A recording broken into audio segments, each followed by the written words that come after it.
विद्यार्थी मित्रांनो, तुमचं असं होतं का की तुम्हाला इंग्रजीमध्ये प्रश्न विचारता येत नाही किंवा समोरचा काही प्रश्न विचारतोय त्याचं मिनिंग तुम्हाला लावता येत नाही? तुम्हाला माहिती आहे का, इंग्रजीमध्ये प्रश्न विचारणं अतिशय सोपं आहे. म्हणजे या व्हिडिओमधून जर तुम्हाला प्रश्न विचारता आले नाही ना, तर मला कॉमेंट बॉक्समध्ये जरूर सांगा. सो आज आपण सगळ्याच प्रश्न घेणार नाही आहोत. आज आपण सगळ्यात महत्त्वाच्या 3 भाषा शिकणार आहोत. तोची भाषा म्हणजे सिंपल प्रेझेंट टेन्स, लची भाषा म्हणजे सिंपल पास्ट टेन्स आणि भविष्याची भाषा म्हणजे सिंपल फ्युचर टेन्स.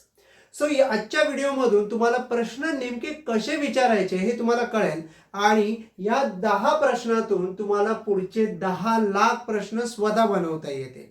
बघा इकडे काय करायचं आहे, फक्त तुम्हाला ह्या 3 लाईन्स दिसत आहेत. तुम्हाला प्रत्येक प्रश्न जेव्हा विचारायचा असतो तुम्हाला ह्या 3 तुकड्यामध्ये विभागायचा आहे.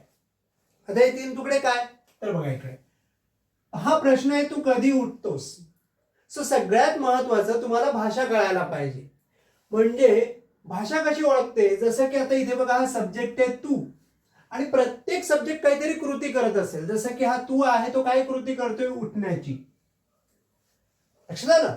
सो सिम्पली एक गोष्ट लक्षात ठेवा, एक सब्जेक्ट असणार जसं इथे आय आहे आणि आय काहीतरी कृती करतोय. मी आता इथे गो घेतलाय. सो आय गो ही तुमची झाली जोडी आणि ही जोडी कधीच तुटणार नाहीये. म्हणजे ती तोची भाषा असू द्या, लची भाषा असू द्या, भविष्याची असू द्या, तिन्ही भाषांमध्ये तुम्हाला सब्जेक्ट नंतर क्रियापदाचं पहिलं रूपच वापरायचं आहे. म्हणजे समजा गोच्या ठिकाणी तुम्ही दुसरं कुठलं क्रियापद म्हणा, कम म्हणा, I come, I come, I come. So सगळीकडे तुम्हाला क्रियापदाचं पहिलं रूप वापरायचं आहे. पण प्रॉब्लेम कुठे आहे? प्रॉब्लेम इथे आहे की जेव्हा तुम्हाला प्रश्न विचारायचा असतो तुम्हाला ती जोडी उलटी करायची असते. म्हणजे हा जो आय गो आहे, तुम्ही म्हणाल सर गो आय करायचा का? नाही. तर तोच्या भाषेमध्ये तुम्हाला डू आणि डज हे 2 शब्द आहेत, ते लक्षात ठेवायचे आहेत. फक्त त्या जोडीच्या अगोदर तुम्हाला डू वापरायचं आहे. म्हणजे डू आय गो. फक्त इथे एक गोष्ट लक्षात ठेवायची, जर सब्जेक्ट ही शीट असेल तर तुम्हाला डज वापरायचं. म्हणजे तुम्हाला इथे डू ही गो म्हणायचं नाही, तुम्हाला म्हणायचं does he go, does she go, does it go. ह्या तिघांसाठी फक्त डज लक्षात ठेवायचं आहे. बाकी सगळ्यांसाठी तुम्ही do you go, do we go, do they go असं म्हणायचं आहे. लक्षात आलं? तीच गोष्ट लची भाषा. लच्या भाषेत तुम्हाला फक्त डीड बाहेर काढायचं आहे. म्हणजे जोडी तीच असणार आय गो जशी इथे आहे. फक्त तुम्हाला लची भाषा तयार करायचं असेल प्रश्न, तुम्हाला फक्त इथे जोडीच्या अगोदर डीड लिहायचं आहे. सो डिड आय गो. आणि इथे असं काही नाही की ही आलाय म्हणून वेगळं काही आहे का, तुम्ही सगळीकडे डीड वापरू शकता. भविष्याची भाषा सुद्धा जोडी तीच आहे, आय गो, ही गो. फक्त तुम्हाला विल शब्द वापरायचा आहे. Will I go, will he go. So जोडी जेव्हा उलटी कराल, तुम्ही जोडी बनवायची आहे. सिम्पली तुम्हाला प्रत्येक ठिकाणी जोडी दिसते. मी समजा आय गो हे सगळीकडे घेतोय. फक्त या जोडीच्या अगोदर तोची भाषा वापरताय तर डू लिहा, लची भाषा वापरताय तर डीड लिहा आणि भविष्याची भाषा वापरताय तर विल लिहा. लक्षात आलं? सो ही गोष्ट समजल्यानंतर आता इकडे येऊया. तू कधी उठतोस. आता तुम्हाला पहिल्यांदा काय करायचंय, भाषा ओळखली, उठतोस तोची भाषा. सो पहिल्यांदा कधीला तुम्ही काय म्हणणार, व्हेन. प्रश्नार्थक शब्द पहिल्यांदा लिहून घ्यायचा, व्हेन. आता काय आहे ते बघा. ही जी जोडी तुम्ही तयार केली ना, तू उठतोस, तुला काय म्हणणार, तुम्ही म्हणणार यू. आणि उठण्याला काय म्हणणार, तुम्ही म्हणणार गेट अप. बरोबर. सो तुम्ही इथे जोडी लिहिणार यू गेट अप. पण आता सगळ्यात महत्वाची गोष्ट आहे, तुम्हाला जर प्रश्न तयार करायचा असेल तर तुम्हाला त्या भाषेमध्ये जो शब्द मी सांगितलाय डू किंवा डज हा इथे लिहायचा आहे. आता मला सांगा इथे डज लिहिणार का डू, तुम्ही म्हणणार सर यू आलाय म्हणजे डू लिहिणार. So when do you get up. आता ह्या तिसऱ्या भागामध्ये जर त्या वाक्यात काही उरलेले शब्द असतील ते लिहा, जर नसतील तर तुमचा इथेच प्रश्न संपला. So when do you get up. किती सोपं आहे. म्हणजे ह्या सगळ्यांमध्ये तुम्हाला एकदा काही जोडी समजली की तुम्हाला कुठलाही प्रश्न तयार करता येतो. आता याच पद्धतीने तुम्ही इथे डोकं चालवा. तिने बाजारातून काय आणलं, तुम्ही काय विचार कराल, पहिल्यांदा काय. काय इंग्लिशमध्ये काय म्हणणार तुम्हाला सगळ्यांना माहिती आहे, व्हॉट. बरोबर. आता ही भाषा ओळखा. तुम्ही म्हणा सर लची भाषा आहे. लची भाषा म्हणजे तुम्हाला जोडीच्या अगोदर डीड लिहायचं आहे. पण त्याच्यासाठी तुम्हाला जोडी यायला पाहिजे की नाही. मला सांगा जोडी काय आहे, तिने. आणि तिने कोणती कृती केली, आणण्याची. बरोबर. सो तिनेला काय म्हणणार, शी. आणि आणलेला काय म्हणतात, ब्रिंग. सो ही जोडी नेहमी तयार करत राहा. पण आता मला सांगा, या जोडीच्या अगोदर काय लिहिणार? तुम्ही म्हणा सर लची भाषा आहे, did. So what did she bring. आता या वाक्यात काही उरलेले शब्द आहेत का? तुम्ही म्हणा हो सर, बाजारातून. सो बाजाराला मार्केट म्हणतात, पण इथे बाजारातून असं म्हणायचं असेल, तुम्हाला म्हणायचं आहे फ्रॉम द मार्केट.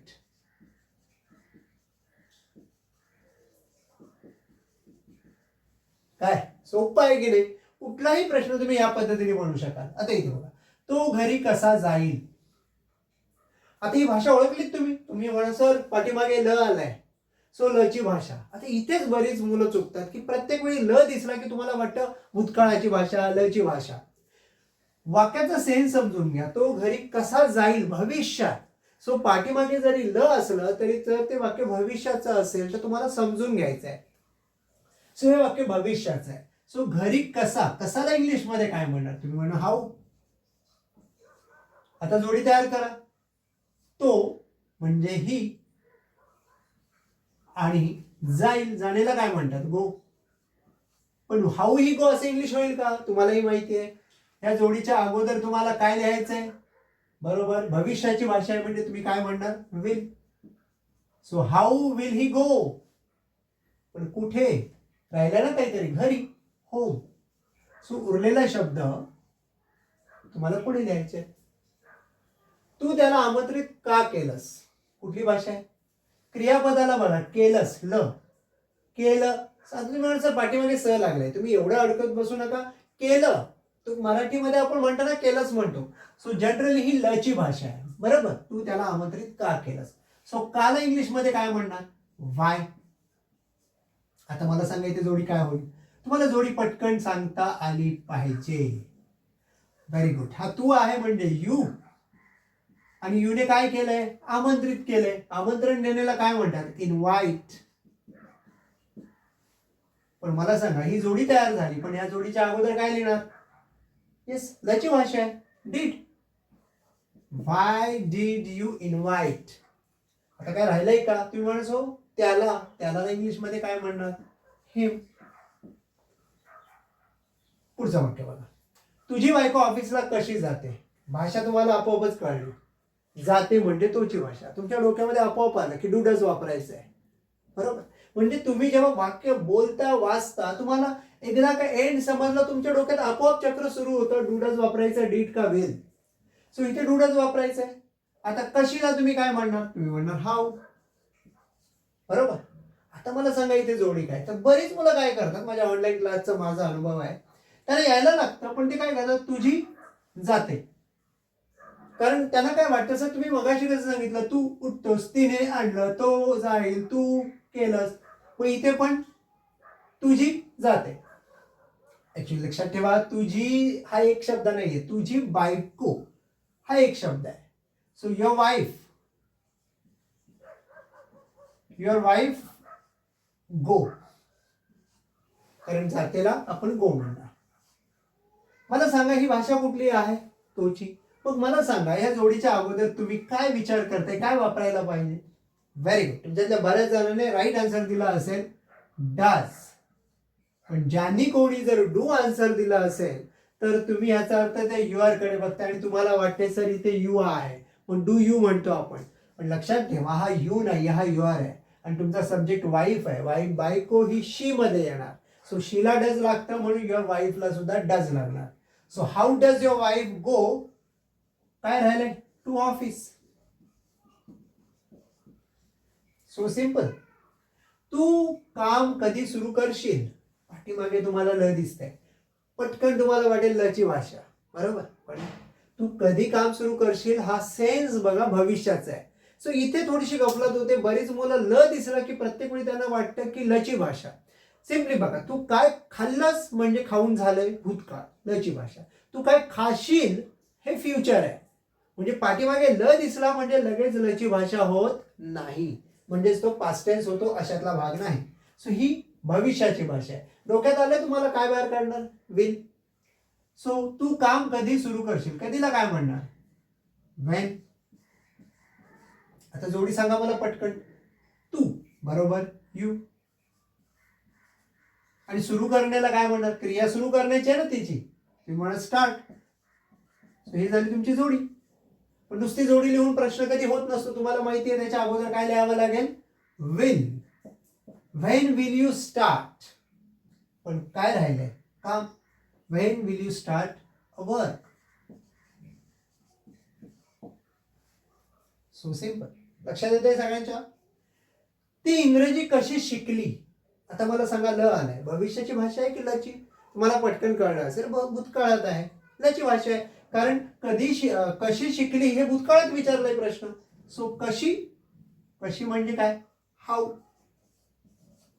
आता जोडी सांगा पटकन. बरोबर आहे ती. आणि तिची क्रिया कोणती आहे शिकण्याची, तिला काय म्हणणार, शी. आणि शिकण्याला लर्न. सो जोडी पटापट तुमच्या जितक्या लवकर होतील तुमचं आपोआप वाक्य तयार होत जातं. बघा आता इथे मला सांगा, भविष्यात भूतकाळामध्ये तुम्ही काय घेणार बाहेर जोडीच्या, did. So how did she learn काय, इंग्लिश.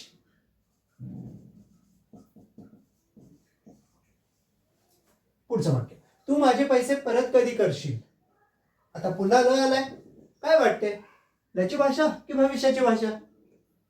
तू माझे पैसे परत कधी करशील. तुम्ही कशाबद्दल विचारताय, भविष्याबद्दल विचारताय. सो हे वाक्य भविष्यातलं आहे. सो भविष्यातलं आलं म्हणजे डीडचा काही संबंध नाही, तुमच्या डोक्यात विल पाहिजे. सो प्रश्न कोणता आहे, कधी, फॅन. आता मला सांगा जोडी काय येईल, तू, यू. आणि इथे क्रिया कोणती आहे, परत करण्याची. परत करण्याला तुम्ही काय म्हणू शकता, काही जण म्हणते रिटर्न, ठीक आहे, काही जण म्हणते पे बॅक. सो तुम्ही जो क्रियापद डोक्यामध्ये तुमच्या आहे तो लिहू शकता. पण ही भविष्याची भाषा आहे म्हणजे या जोडीच्या अगोदर काय लिहिणार, विल.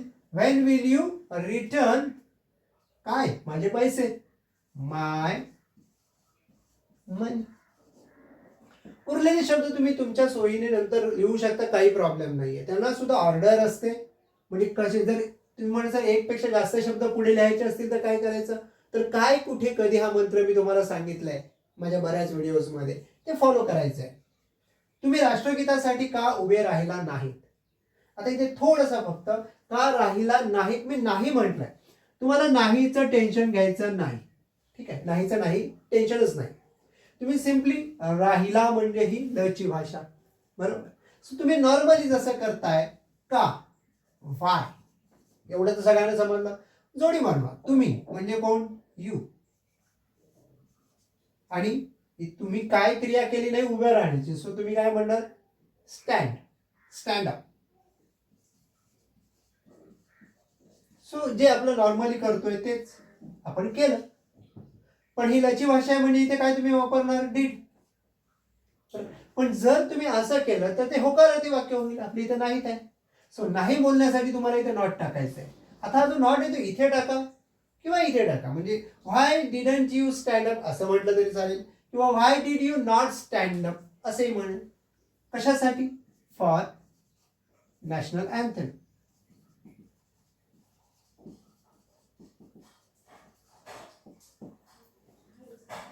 तो भीक का मागतो, तो भीक का मागतो. एक वाक्य आहे जे मी तुमच्यासाठी ठेवलंय. जर भीक मागण्याला काय म्हणतात हे माहिती नसेल, मी तुम्हाला सांगतोय, त्याला बेग म्हणतात, बेग. सो भाषा ओळखा, कोणती भाषा आहे, प्रश्नार्थक शब्द लिहा, त्यानंतर मध्ये जोडी तयार करा. जोडीच्या अगोदर तुम्हाला या कुठलीही भाषा आहे ती बघा, त्या भाषेत कोणता शब्द बाहेर काढायचा आहे ते समजून घ्या आणि तो शब्द लिहा आणि तुमचा हा प्रश्न तयार होईल. आय एम शुअर तुम्ही सगळेजण बरोबर प्रश्न लिहाल. आणि तुम्हाला जर व्हिडिओ आवडला असेल तर लाईक, शेअर आणि सबस्क्राईब जरूर करा. धन्यवाद.